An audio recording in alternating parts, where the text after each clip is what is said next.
ये लड़की है अल्लाह हाय रे अल्लाह Lordy Hi Allah, the man responsible for this is in the studio and he loves this track. Yes, it's one of his favourites, I believe. We're going to find out exactly why he loves it so much in just a few seconds. Asian Network loves Bollywood with Raj and Pablo. Now he's one of India's most prolific filmmakers who's given Bollywood smash hits like Kuch Kuch Hota Hai, Kabhi Khushi Kabhi Gum and Kabhi Alvida Na Kehna. And if that wasn't enough, he's produced Kaal, Dostana and Wake Up Sid, which releases next week. We are delighted to have the very dashing Mr. Karan Johar with us in the studio. Karan, welcome to Love Bollywood on the BBC Asian Network. Thank you for that amazing welcome. Thank you so much, Raj. Thank you, Pablo, and thank you for that fantastic song, Ye Ladka Hai Allah. I absolutely hate it. Why? It was in your film. No, I know. That was like my worst song in the film. I never liked it. I never liked it when we recorded it. I never liked it when I shot it. And of course, now 8 years later, I can finally admit that I just don't like this song. Okay, explain to us when you say you don't like it and you didn't like it then. How did it end up in the film? Who has enough power to say, Karan, even if you don't like it, it's going to be in the film? Well, let's just put it this way. I was really confused about it. I recorded it and then I was like, should we change it? Should we get another song for the situation? And finally, I ran it by Adi as in Aditya Chopra, who's my best friend. And he has that power over me. And he said, it's a fantastic song and you don't know how well it'll do. So I said, but I don't like it. He said, who cares what you think? So I said, I'm only the director of the film. I mean, how does that matter? And so he said, no, just go for it. And Shahrukh and Kajol will be amazing. And blah, blah, and they were amazing, and the song you saw, but I somehow just don't like it. You don't feel it at all, do you? No, I don't feel it. Every time I hear it or it comes on radio, I just immediately switch to another station, and I don't like it. Something happens to me when I see it. Well, we thought we'd make you suffer. Yeah, you wanted to do that. I've flown in all the way from Bombay, and this is what you do to me. That's just not fair. So, we're going to talk about Wake Up Sid because that is the big release. Your next big release. A bit of a teenagery movie. Slightly different from, the big family is everything. Kabhi khushi, kabhi gum, kal ho na ho. Right. It is different in that respect. It doesn't feel or sound or look like a Dharma production film in that respect. But I think it kind of flags off a new beginning in our production space. I think it's a coming of age story. It's really the story of the protagonist Sid and his waking up to his family, his friends, his love, his life in general.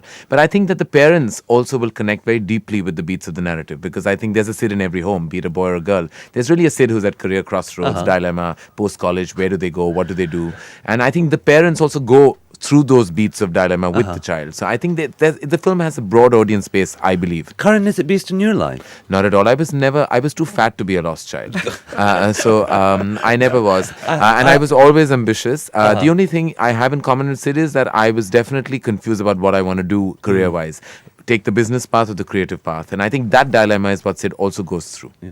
So, we watched Teri Meri Beach, right? And in the sense with you and Farah, I mean, that was quite a powerful thing that you did, saying that you were fat. Yeah.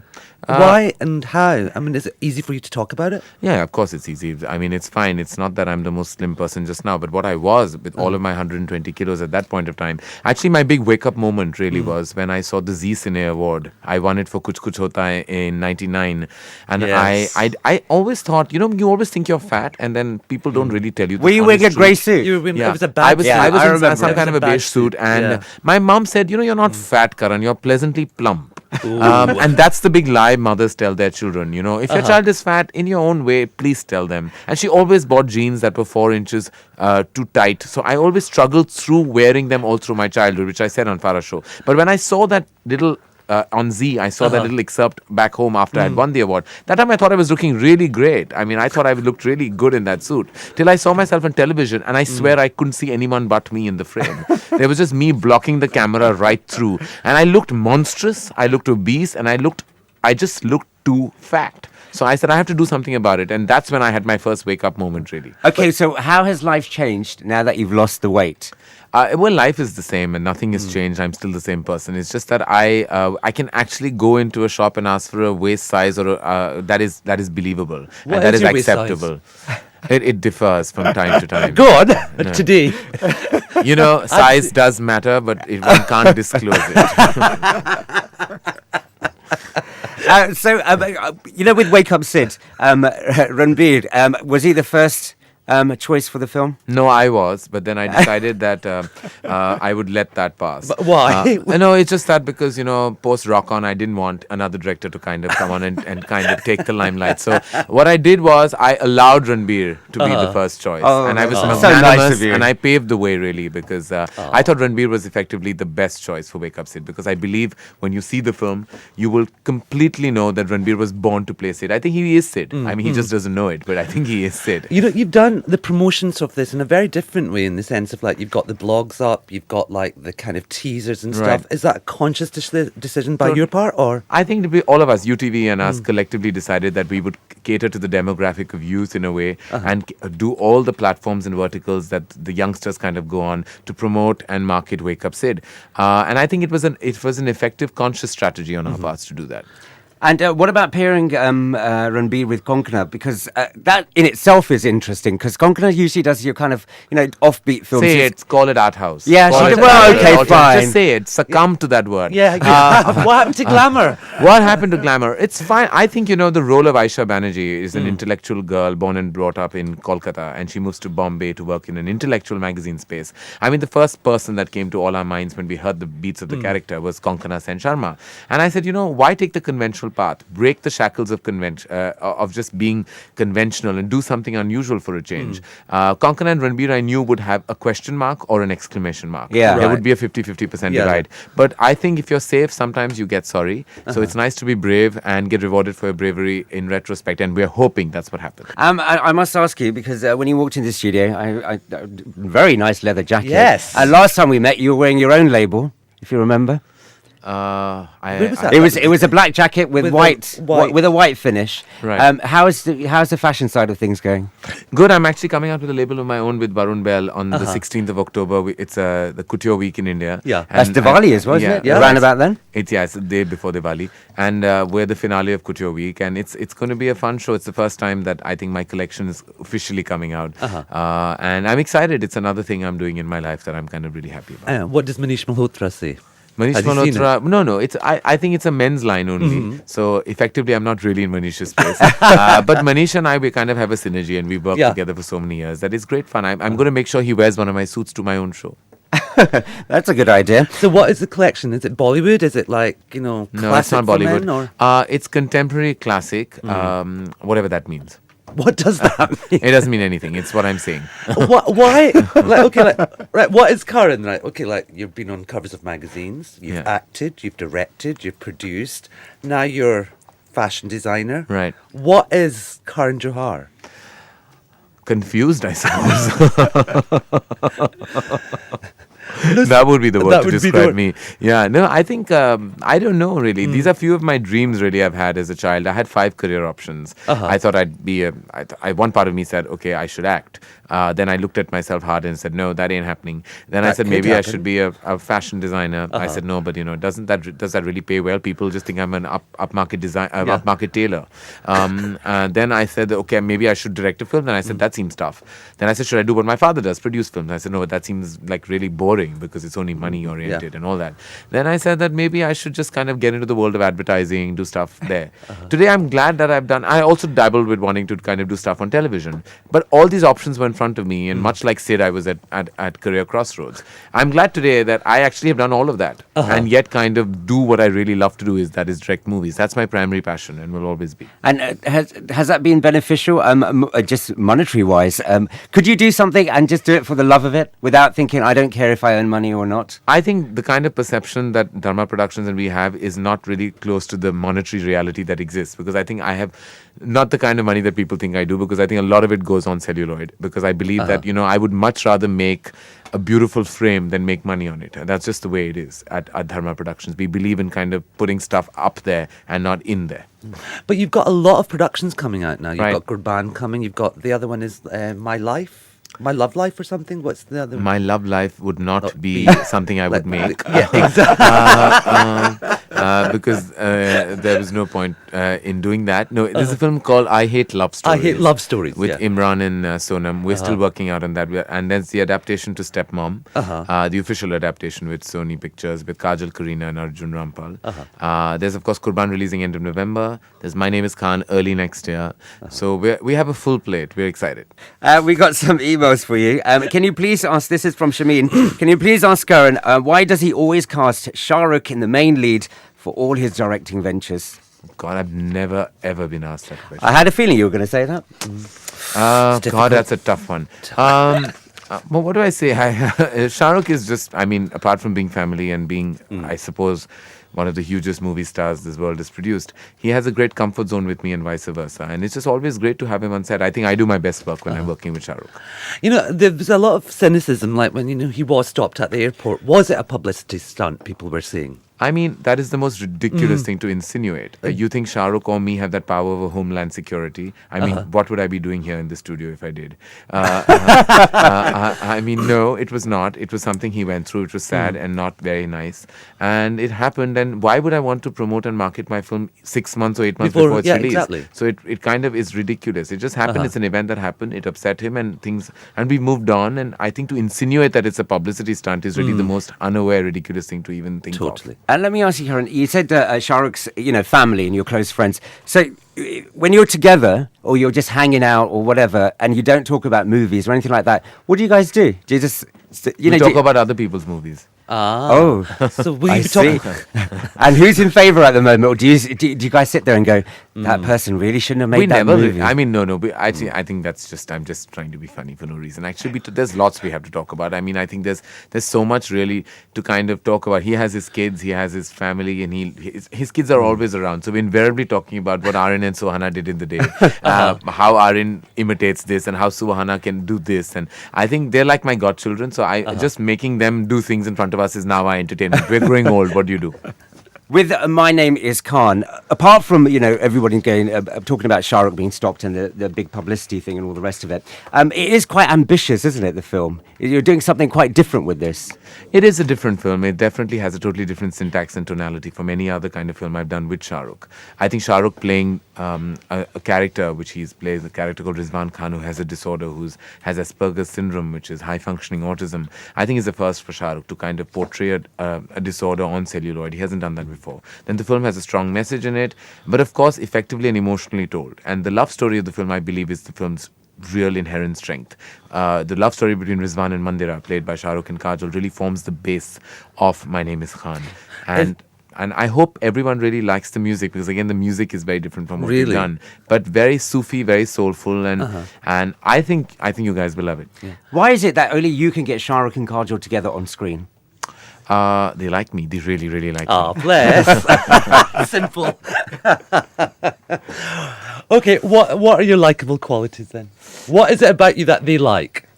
I don't have time all day, otherwise go on. I would have just told There's you me all thinking you're going to about say, me. I can't answer that question. I can't talk about myself. I know, but since you asked, Oh, go on.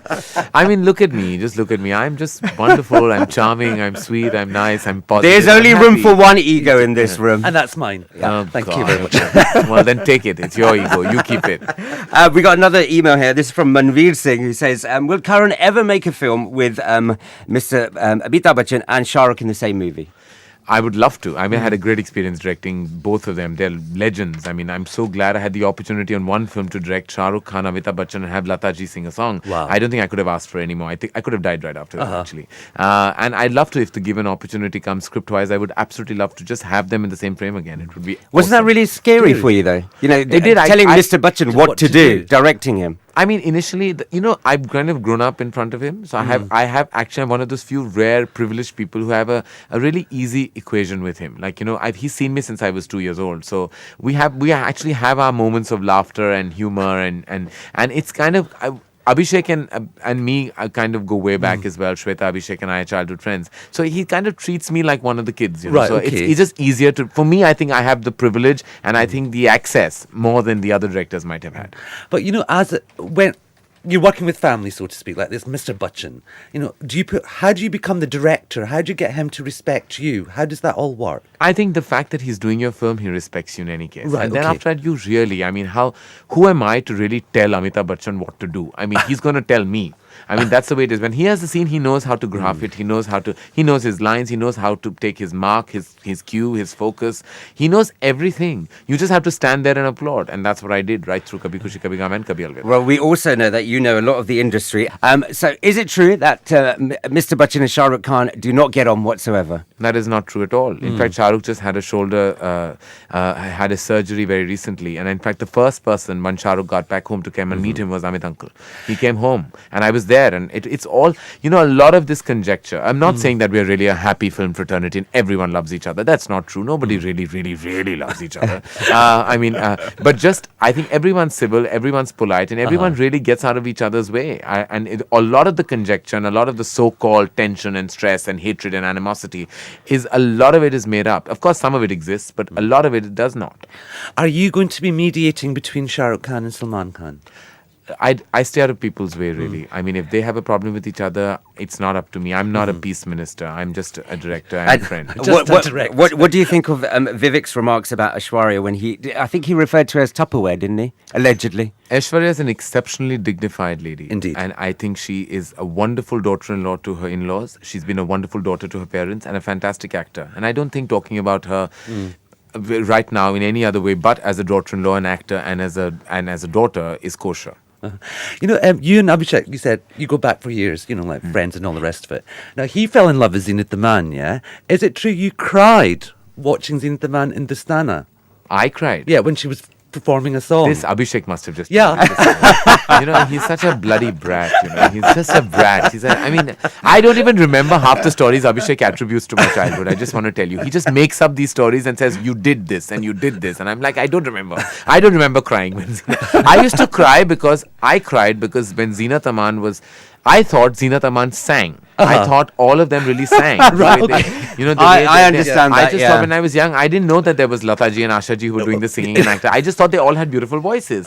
So one day, there was a song, Kitna Aasan Hai Kehna Bhul Jao, from beautiful Dostan, song, which Lataji hadn't recorded. So Lakshmikant of Lakshmikant Pyarelal sang that song and sent it to Uti because they had to shoot it. So when I went on set, I was all of 8 and huge and fat and sitting there and waiting for Zinat Aman to start singing. Yeah. And suddenly she started lip syncing Lakshmikant because my that's God. what he had sung. And Lakshmikant ji had sung Kitna Aasan in a male, and she was doing the emotion singing Lakshmikant. So I was like, something's wrong with Zinat Auntie's voice. So they said, She sounds like a man. I said, yeah, what happened to her? And I was distraught. So I went behind my father and I said, Papa, something's wrong. Give her halls. I kept saying, give her halls. So he said, but why? So he said, no, because look at her. This is not her voice. Something's wrong. He said, no, beta, Lata ji was not in town, so Lakshmikant ji has sung for her. So I said, but no, but Lata ji is who? Who's Lata ji? I didn't know. I was all of 7 or 8. I didn't know that there was something called playback and something called, and I started crying because I just felt that Zinat Auntie doesn't sing the way I thought she did.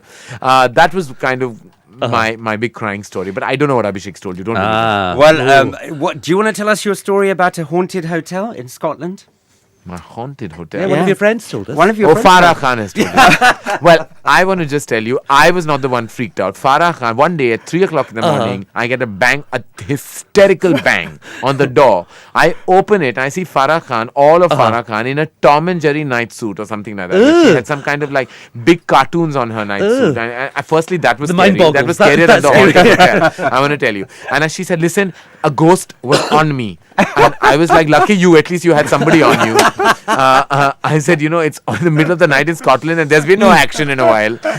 So she said, I swear I felt a presence on me, and I put the light on and there was nobody in the room. And she had heard all this about the Loch Ness monster, and we were talking about all in Inverness and everything about, all those myths and mythologies. So I said, look, what do you want to do? She said, I want to stay the night in your room because I really felt there was a big presence of a man on me. So I was like, well, I said, that should normally not freak you out, Farah, but anyway, since it did. So that was our big story. She spent that night that day, and it was hysterical. We laugh about it all the time. And I told her the next morning that truly more scary than the thought of a ghost was your night suit. Poor Farah. I hope she's listening. Are we going to see another Coffee with Karan?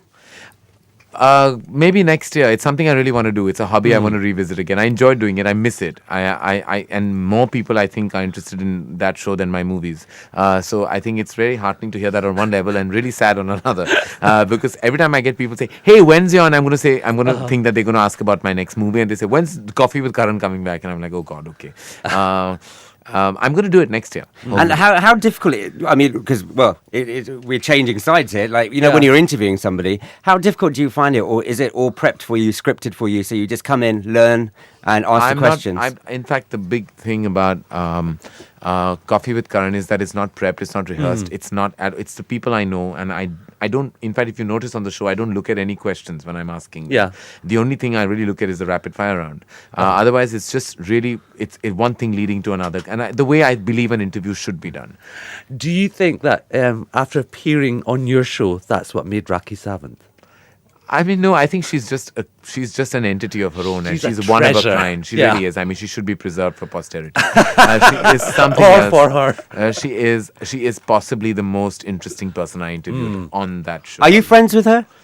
No, but I know her professionally. Right. Okay. Well answered there. Well, and what about Hamish? No, I know him professionally. Professionally. Good. Is it must be quite a coup, you know, when you I think you had Himaji and Abhishek's mum on it together. It was fantastic. I loved that episode. But warm and friendly. When stuff like that happens, do you literally pick up the phone and say, listen, I need a favor, I'm Karan Johar, come on my show? Or do the production team go into it? I called everybody personally.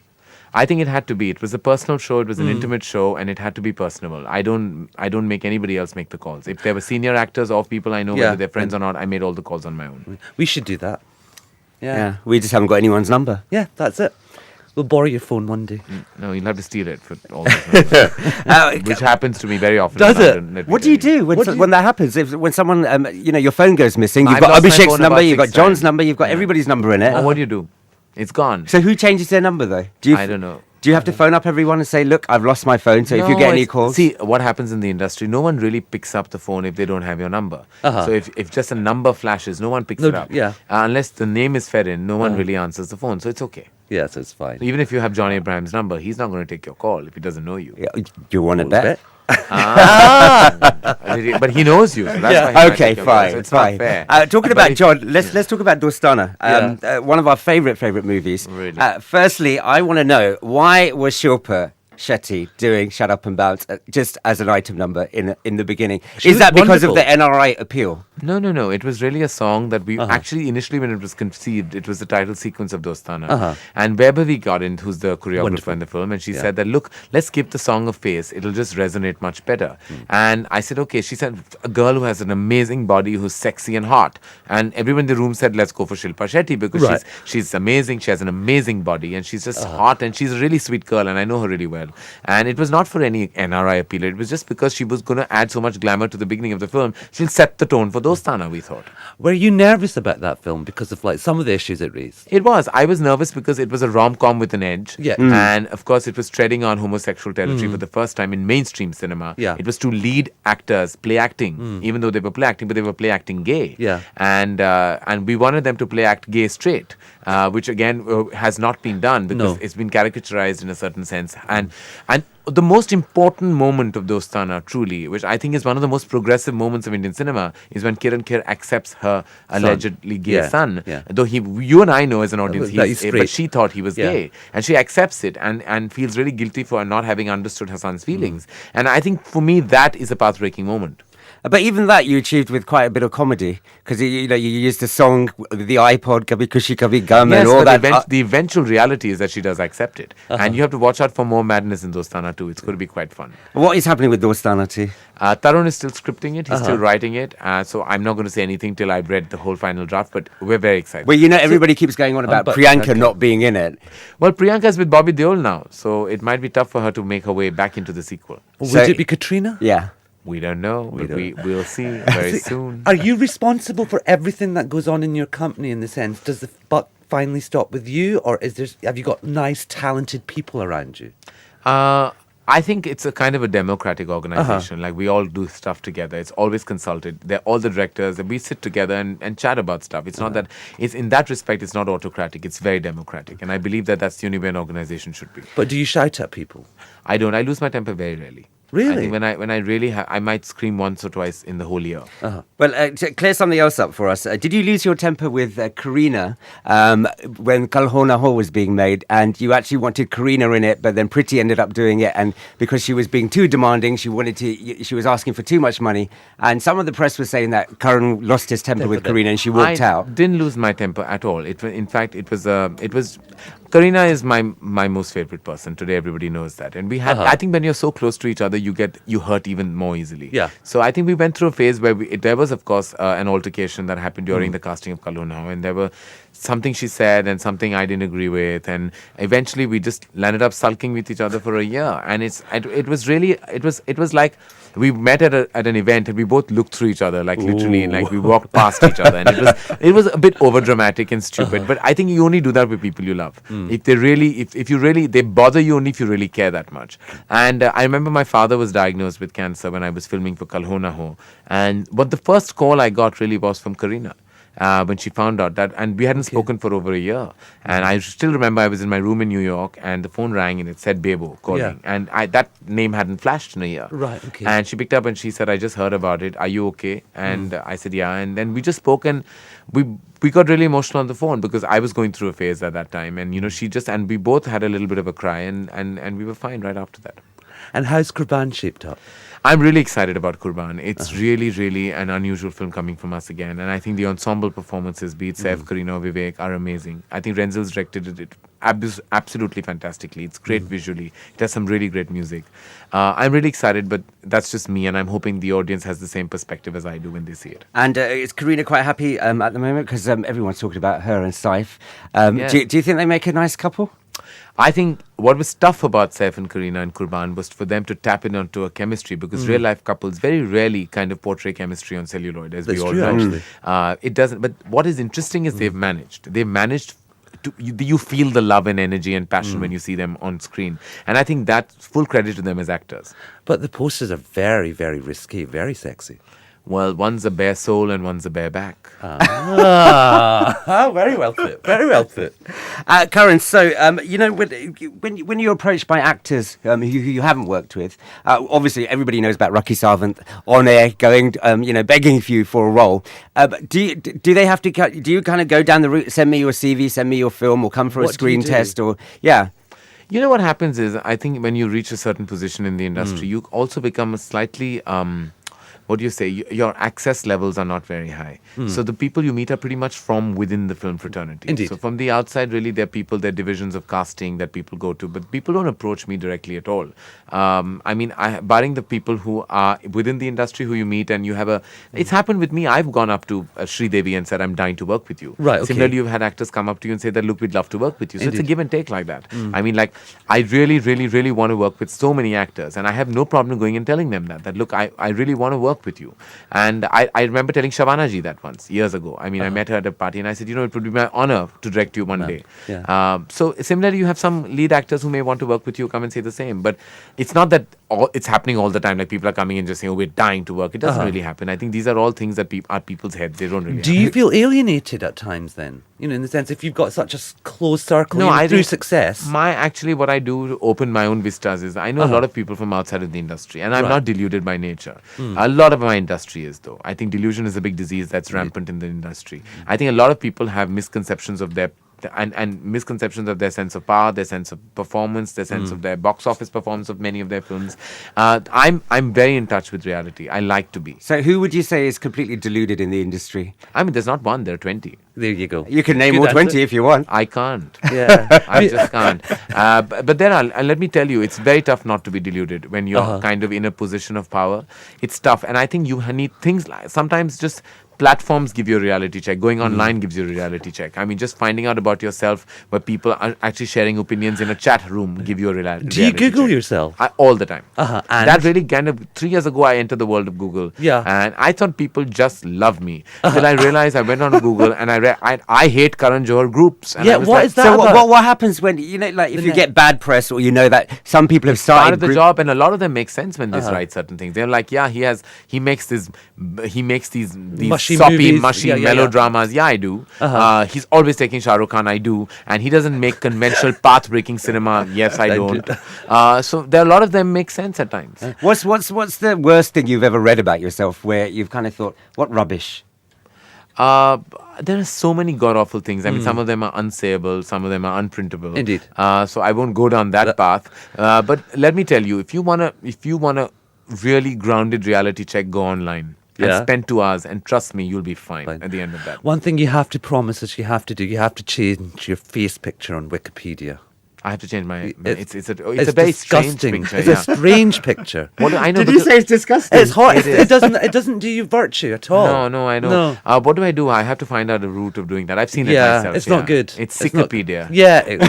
Ugh. No, you have to change it. It does not do you justice. All right. So what kind of stuff do you get up to when you're in London? We know you're a particular fan of a certain cafe, shall we say, where you usually go. But what do you do when you're in London, other than drink coffee from there? Well, that is my favorite spot, though. I love it. I walk a lot.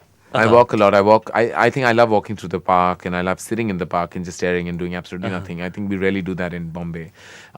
It's fun. I just love the city. I love the energy, and I just love being here. You know, have you lost that anonymity now?